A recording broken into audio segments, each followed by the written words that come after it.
Hello dear student, Ranthambore children academy की online classes में आपका स्वागत है। हम कक्षा 12 की हिस्ट्री का जो पार्ट फर्स्ट है उसका अध्ययन करेंगे। पिछली कक्षा में हमने पढ़ा था कि इतिहास को 3 भागों में बांटा गया है: प्रागैतिहासिक काल, आदि ऐतिहासिक काल और ऐतिहासिक काल। प्रागैतिहासिक काल, जिसको पाषाण काल के नाम से भी जाना जाता है, और उसमें जो मानव है उसने आग जलाना तथा पहिए का आविष्कार, शिकार करना, ठीक है ना, पशुपालन ये सीखा, और उसको पाषाण काल के नाम से भी जाना जाता है। उसके बाद पढ़ा हमने आद्यैतिहासिक काल, जो कि उसमें आद्यैतिहासिक काल का मतलब होता है कि ऐसा काल जिसमें लिखित सामग्री तो मिली बट उसको पढ़ा नहीं जा सका, जैसे सिंधु घाटी सभ्यता, ठीक है ना। तो सिंधु घाटी सभ्यता का जो वहाँ की जो जानकारी है वो हमें सिर्फ पुरातात्विक साक्ष्यों से ही प्राप्त होती है, नहीं कि कोई लेखन कला से, क्योंकि लिखित सामग्री तो मिली लेकिन उसको पढ़ा नहीं जा सका। अगर वहाँ के जो लिखित ग्रंथ है सिंधु घाटी सभ्यता के समय के, अगर उनको पढ़ लिया जाए तो बहुत बड़ी जानकारी हमें प्राप्त हो सकती है। इसके बाद पढ़ा था हमने ऐतिहासिक काल, जो कि 600 ईसा पूर्व से के बाद का काल माना जाता है, उसको बोलते हैं ऐतिहासिक काल। तो ऐसा काल जिसमें मानव ने लेखन कला का ज्ञान हासिल किया, अर्थात जिस काल की हमें लिखित सामग्री उपलब्ध होती है। मतलब ऐतिहासिक काल में क्या है कि लिखित सामग्री तो मिलती है लेकिन उसको पढ़ भी सकते हैं और हम उस लिपि को पढ़ सकते हैं। इसे ऐतिहासिक काल के नाम से जानते हैं। ऐतिहासिक काल को जानने के विभिन्न स्रोत, तो इतना समझ में आ गया कि ऐतिहासिक काल क्या होता है कि ऐसा काल जिसमें मानव ने क्या किया, लिखने का ज्ञान हासिल किया। मतलब मानव क्या लिखना सीख चुका था और सभ्य बन चुका था, और उसकी जो लिखी हुई लिपि है हम उसको आसानी से पढ़ सकते थे और उस समय के इतिहास की जानकारी हमें प्राप्त हो जाती है, ठीक है ना, और हम उस लिपि को पढ़ सकते हैं। इसे ऐतिहासिक काल के नाम से जानते हैं। अब ऐतिहासिक काल को जानने के विभिन्न स्रोत, तो ऐतिहासिक काल को जानने के लिए हमारे पास कौन कौन से स्रोत है तो उसके बारे में पढ़ेंगे। तो ऐतिहासिक काल को जानने के स्रोत को 2 भागों में बांटा गया है: पुरातात्विक स्रोत और साहित्यिक स्रोत। पुरातात्विक स्रोतों में आते हैं अभिलेख, स्मारक, भवन, सिक्के, मूर्तियां, चित्रकला, मोहरे। तो अभिलेख का मतलब होता है कि किसी भी मतलब दीवारों पे, जैसे किसी ताम्र पत्थर पे, ठीक है ना, पत्थरों पे लेख खुदवा कर, मतलब कोई भी राजा होता था तो वो अपने किले की दीवार पे एक पत्थर पे अपना इतिहास लिखवाता था, या कोई तांबे की प्लेट होती थी, ताम्र पत्र होता था, उस पर वो अपना इतिहास लिखवा के उस पर लगा देता था, तो उसको बोलते थे अभिलेख। तो अभिलेख मतलब होता पत्थरों पे अपना इतिहास लिखकर लगवाना, वो अभिलेख होते थे। अगर वो मान लो प्राचीन समय के जो किले हैं उसमें से अगर कोई अभिलेख निकलता है, तो कई अभिलेख संस्कृत भाषा में होते थे, तो संस्कृत भाषा पढ़ी जा सकती है। तो उस भाषा के आधार पर हम उस किले का इतिहास जान सकते हैं, इस किले पे किसने शासन किया। स्मारक भवन, तो स्मारक भवन की दीवारों पर भी कई लेख लिखवाए जाते थे। सिक्के, तो सिक्के से हमें जानकारी मिलती है कि जिस राजा का शासन होता था उस राजा के नाम से सिक्के चलाए जाते थे, जैसे कि समुद्रगुप्त का सिक्का। तो समुद्रगुप्त के टाइम पे जो सिक्के थे उस पर एक वीणा बजाते हुए व्यक्ति की तस्वीर थी। तो इससे अनुमान लगाया कि जो उस समय राजा था वो क्या था, वीणा बजाने का शौकीन था, मतलब वो संगीत से प्रेम करता था। तो इस वजह से क्या है कि सिक्कों से भी वहां के राजा के उस समय के शासनकाल की जानकारी प्राप्त की जा सकती है। मूर्तियां, चित्रकला और मोहरे। चित्रकला का संबंध, चित्रकला का भी ये होता है सिस्टम कि जैसे एलोरा की कैलाश, जो एलोरा की गुफा है, उनसे बौद्ध धर्म के चित्र मिले गए, तो बौद्ध धर्म से संबंधित। तो इस समय यह था कि भाई उस समय जो जहाँ पे एलोरा के चित्र है उस समय क्या है कि महाराष्ट्र में कि बौद्ध धर्म का प्रचार प्रसार बहुत अधिक हुआ करता था। तो उस समय के रंगों को देखा तो रंग आज भी जैसे के तैसे वहां पे, मतलब कोई चेंज नहीं है उन रंगों में। तो उन रंगों, उसका मतलब ये पता लगता था कि उस समय क्या है कि टेक्नोलॉजी, मतलब रंगों को इस तरह से बनाया जाता था कि वो लंबे समय तक चल सके। और मोहरे, तो इनसे ये होता है पुरातात्विक साक्ष्य, जिनसे क्या है कि अपन उस समय का इतिहास का पता कर सकते हैं। दूसरा है कि साहित्यिक स्रोत, मतलब लिखित ग्रंथ, ठीक है ना। तो लिखित ग्रंथों में कौन कौन से, भारतीय साहित्य और विदेशी साहित्य। तो भारतीय साहित्य तो जैसे कि आप देखते हैं धार्मिक साहित्य, धर्मनिरपेक्ष साहित्य और संगम साहित्य। धार्मिक साहित्य, धर्मनिरपेक्ष साहित्य और संगम साहित्य। धार्मिक साहित्य में तो आता है कि जो मतलब कोई ऐसा साहित्य जो एक ही धर्म से संबंधित हो, जैसे ब्राह्मण साहित्य, जैन साहित्य और बौद्ध साहित्य। जो जैन साहित्य है वो जैन धर्म से संबंधित है, ब्राह्मण साहित्य वो ब्राह्मण से संबंधित है, और जैन साहित्य मतलब जैन धर्म से संबंधित है। तो जैन साहित्य में अपन पढ़े तो भद्रबाहु चरित्र, भगवत सूत्री, कल्प सूत्र, ये सब जैन साहित्य से संबंधित ग्रंथ है। बौद्ध धर्म से संबंधित पढ़े तो बौद्ध धर्म से संबंधित है सुत पिटक, विनय पिटक, अभिधम्म पिटक, ठीक है ना, बुद्ध चरित्र, दिव्य वदान, ये बौद्ध धर्म से संबंधित है। और ब्राह्मण साहित्य में आता है वेद, ब्राह्मण ग्रंथ, आरण्यक, उपनिषद, वेदांग, उपवेद। तो इस प्रकार के जो ग्रंथ है ब्राह्मण ग्रंथ में, ब्राह्मण साहित्य में आते हैं। संगम साहित्य, तो संगम साहित्य में जो दक्षिण भारत में जो लिखे गए ग्रंथ है वो संगम साहित्य के अंदर रखे गए, जैसे तिरुकुलर, शिल्पादिकारम, मणिमेखलम, जीवक चिंतामणि, ये सब क्या है दक्षिण भारत के जो, जैसे कि तमिलनाडु, केरल है ना, आंध्र प्रदेश, तेलंगाना, तो उधर की तरफ जो ग्रंथ मिले हैं उनको संगम साहित्य में रखा गया है। दक्षिण भारत के जितने भी ग्रंथ हैं उनको संगम साहित्य में रखा गया है।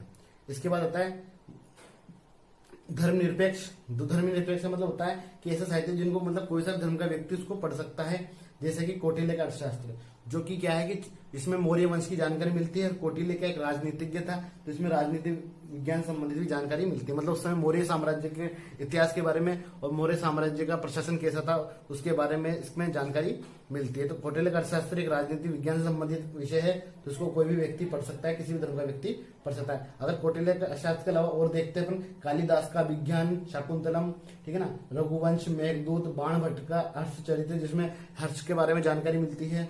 इसके अलावा पाणिनि का अष्टाध्याय, कलहण की राजतर्गिणी, तो ये क्या है धर्मनिरपेक्ष साहित्य से संबंधित ग्रंथ है, ठीक है ना। इसके बाद देखते हैं विदेशी साहित्य। तो विदेशी साहित्य, हाँ तो स्टूडेंट भारतीय साहित्य इस प्रकार है कि भारतीय साहित्य को 3 भागों में बांटा गया है, धार्मिक साहित्य, धर्मनिरपेक्ष साहित्य और संगम साहित्य।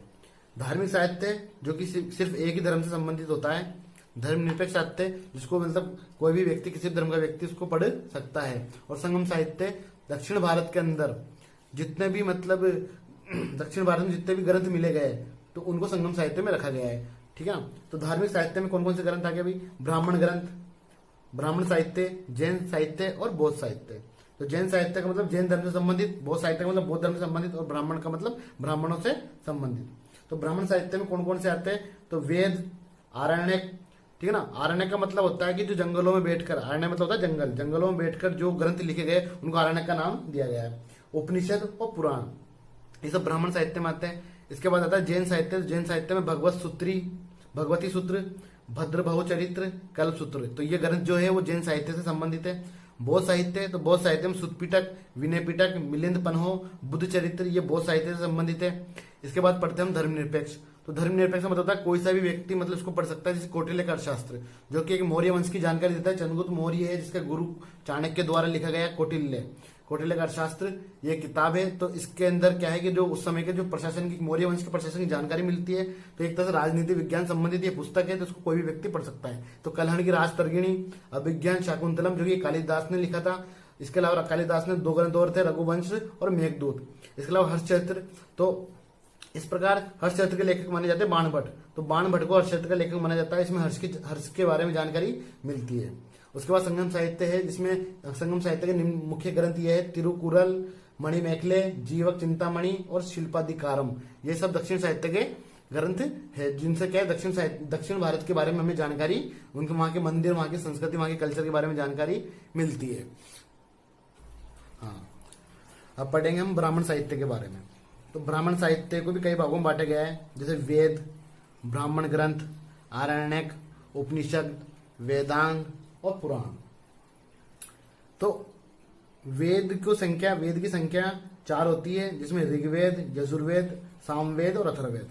इसमें सबसे जो प्राचीन वेद है वो है ऋग्वेद। इसके बाद आता है ब्राह्मण ग्रंथ, ठीक है ना। ब्राह्मण ग्रंथ में आता है ऐत्रेय, कौशिकी, गोपथ। अगला है आरण्यक जो कि जंगलों में लिखे गए ग्रंथ होते हैं, तैत्तिरीय, मैत्रायणी, ठीक है ना। उसके बाद आता है उपनिषद। उपनिषदों की संख्या 108 होती है, जिसमें से 2-3 हम पढ़ेंगे, कंठ, छंदोग्य, बृहदारण्यक, वेदांग। उसके बाद पढ़ेंगे वेदांग। वेदांग में आता है शिक्षा, कल्प, व्याकरण, निरुक्त, छंद, ज्योतिष, ठीक है ना। उसके बाद पढ़ते हैं पुराण। तो पुराणों की संख्या टोटल 18 होती है, जिसमें विष्णु पुराण, भगवत पुराण, शिव पुराण और गरुड़ पुराण। ब्राह्मण साहित्य में 2 साहित्य और पढ़ते हैं, षड्दर्शन और महाकाव्य। तो महाकाव्य में कौन से ग्रंथ आते हैं, जैसे रामायण है, महाभारत है। महाभारत की जो रचयिता है वो महर्षि वेदव्यास को माना जाता है, और महाभारत से भारतीय इतिहास की जानकारी मिलती है। और जो भारत के इतिहास के जो जनक है वो भी वेदव्यास जी को कहा जाता है। इसके अलावा षड्दर्शन में जो ग्रंथ है वो आते हैं सांख्य, योग, न्याय, पूर्व मीमांसा और उत्तर मीमांसा। तो अपना ब्राह्मण साहित्य पूरा हो गया। अब इसके बाद हम पढ़ते हैं ये भारतीय जो साहित्य है हमने कंप्लीट कर लिया। अब पढ़ते हैं हम विदेशी साहित्य।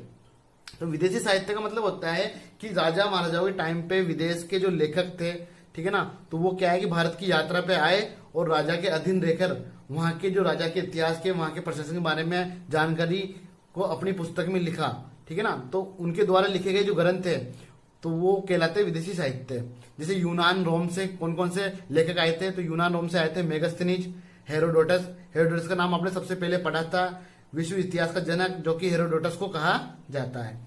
टॉलमी, नीरियाकस और अरेस्टोबुलस ये क्या थे, यूनान रोम से आने वाले लेखक थे जो भारत में आए और भारत के बारे में इन्होंने बहुत कुछ लिखा और इन्हीं के ग्रंथों से आज हमें भारत के इतिहास के बारे में जानकारी मिलती है। इसी प्रकार चीन से जो लेखक आए थे उनका नाम था फाइयान, हैंसोंग और इत्सिंग। तो ये तीन चीनी यात्री थे जो चीन से आए भारत के अंदर और यहाँ पे राजाओं के पास रहकर, उनके अधीन रहकर और वहां के इतिहास की जानकारी इन्होंने अपनी पुस्तक में लिख के, और आज इन्हीं के ग्रंथों की वजह से हमें इतिहास की जानकारी प्राप्त होती है। इसी प्रकार अरब देश से आने वाले जो लेखक थे वो थे अल सुलेमान, अल मसूदी और इब्न बतूता। तो ये जो भारतीय जो ऐतिहासिक काल है तो इसकी जानकारी प्राप्त करने के जितने भी जो स्रोत थे अपने पास, हमने सबके बारे में पढ़ा। एक बार रिपीट करते हैं, पुरातात्विक स्रोत और साहित्य स्रोत। तो पुरातात्विक में हमने पढ़ा अभिलेख, स्मारक, सिक्के, मूर्तियां और चित्रकला और मोहरे। इसी प्रकार साहित्यिक स्रोत में आपने पढ़ा भारतीय साहित्य और विदेशी साहित्य। तो भारतीय साहित्य में भी आपने धार्मिक साहित्य, धर्मनिरपेक्ष साहित्य और संगम साहित्य के बारे में पढ़ा, ठीक है ना। इसी प्रकार जो धार्मिक साहित्य है इसको भी तीन भागों में बांटा गया है, ब्राह्मण साहित्य, बौद्ध साहित्य और जैन साहित्य। और ब्राह्मण साहित्य के बारे में आपने पढ़ा वेद, ब्राह्मण ग्रंथ, आरण्यक, उपनिषद, वेदांग, उपवेद, षड्दर्शन, महाकाव्य, पुराण। उसके बाद विदेशी साहित्य में आपने पढ़ा यूनान रोम से आने वाले लेखक और चीन से आने वाले लेखक और अरब से आने वाले लेखकों के बारे में पढ़ा। तो यूनान रोम से आने वाले लेखक मेगस्थनीज, हेरोडोटस, टालमी, नीरियाकस और अरेस्टोबुलस थे। चीनी से आने वाले फाइयान, हैंसोंग, इत्सिंग और अरब देश से आने वाले अल सुलेमान, अल मसूदी और इब्न बतूता थे। तो ये अपन ने आज का जो लेसन है उसका कुछ जो भाग है कंप्लीट कर लिया है। इसके बाद एक पीडीएफ जो है आपके ग्रुप में डाल दी जाएगी, तो उसमें आपको ये कंप्लीट टेबल आपको एक जगह पे मिल जाएगी, तो आप उससे नोट्स बना के पढ़ सकते हैं, ठीक है ना। अब इसके आगे पढ़ेंगे अगली क्लास के अंदर।